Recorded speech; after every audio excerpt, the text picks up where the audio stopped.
Absolutely. As well. Now, how often do you see an air ambulance flying overhead and wonder what's happened? Who they are trying to save, for example? Our air ambulances attend the most critical of situations, and our next guests know that only too well. 5 years ago, Gavaghan from Batley broke 14 bones in his body and nearly died when he was in a motorcycle accident. He was rescued by the Great North Air Ambulance, and after several operations, he's gone on to make, I'm delighted to say, a very good recovery. Absolutely. To say thank you, Keiron and his friend Lee, and a small group of amateur cyclists are training to cycle 250 miles from Leeds to London to raise money for the service that saved his life. Now, hello, welcome. Hello. Hi. You aren't that familiar with cycles, are you, with bicycles? No, not in the slightest. 2 wheels and an engine, absolutely. But having to pedal it, no, not in the slightest. So, who came up with this idea then? So it was my idea. I thought I'd like to do something for charity for the ambulance, and I thought doing like parachuting or bungee jumping is something that I'd really enjoy. And when I'm asking people to give over their hard-earned cash, I thought it'd be better to do something that's a little bit more challenging, so came up with the idea of cycling Leeds to London. What do you think, Lee, will be the hardest part of this? Are you sort of going through the prospect of hitting the wall at some point?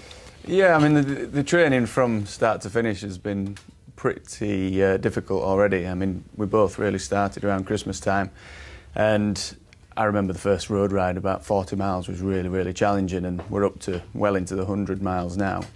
But 257, it's a long way to go. When you see him now, you must think, wow, it's really worthwhile. It's unbelievable. I mean, I've known Keiron a long time, and seeing him after the accident was heart-wrenching, really, it really was. It was in a really bad way.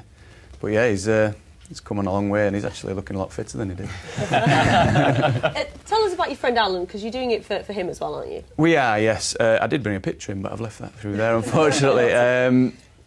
Yeah, my friend Alan, last Easter, 2017, he was involved in a very serious accident where someone had pulled out and hit him head on. You know, they didn't do it on purpose. He didn't have anywhere to go, but he sustained significant injuries to his body in several places, many broken bones, pelvis, etc. But the significant thing was his brain. He had quite severe brain damage. Yeah, how do you feel about the actual challenge itself, Keiron? Are you really confident that you can do it? Well, I'm confident I'll get there. Whether we do it in the 24 hours, I suppose, is the biggest. I mean, you're really putting yourself under pressure there. Absolutely, yeah. Thankfully, Silverstone and Donington race circuits have both got involved as well, and they're letting us cycle around the tracks in the middle of the night. So that's going to be quite interesting as well. And I think British touring cars are at Donington the same time we're there, so we're hoping that a few of the teams there might put some sponsorship in as well. But yeah, I think we'll definitely do it, but the 24 hours is definitely going to be tough. Is there anything in particular you think that'll be spurring you on when times do get, a bit tricky?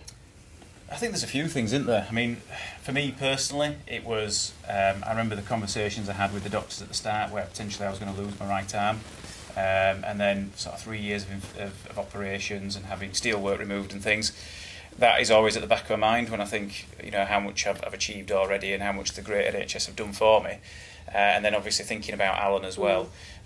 He's defied all the odds at every stage. So many people wrote him off, and to see him at home now is fantastic. I can't imagine breaking 14 bones in your body, actually. Yeah. I mean, you sometimes wonder how on earth you managed to recover from all of that. Yeah, I think I was surprised at the time as well.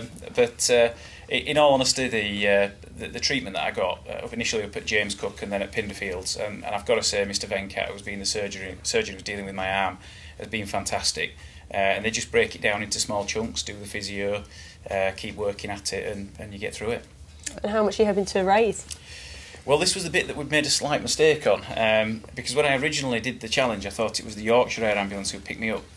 So I'd said £10,000 for them, and obviously then they looked to see who when they sent someone to do it, and it turned out it was the Great North. So we've had to double that to 20. You could be forgiven, I think, in that situation for being a bit confused. So £20,000. £20,000. How far so far? How much so far, should I say? About 6.5 we're up to so far. Okay. And we are really keen for a lead sponsor as well. If any Yorkshire companies want to sponsor us, that'd be great. We wish you nothing but success. Yes. Lovely to talk to you in the studio. Thank you. Thank you both. Thank you very much indeed.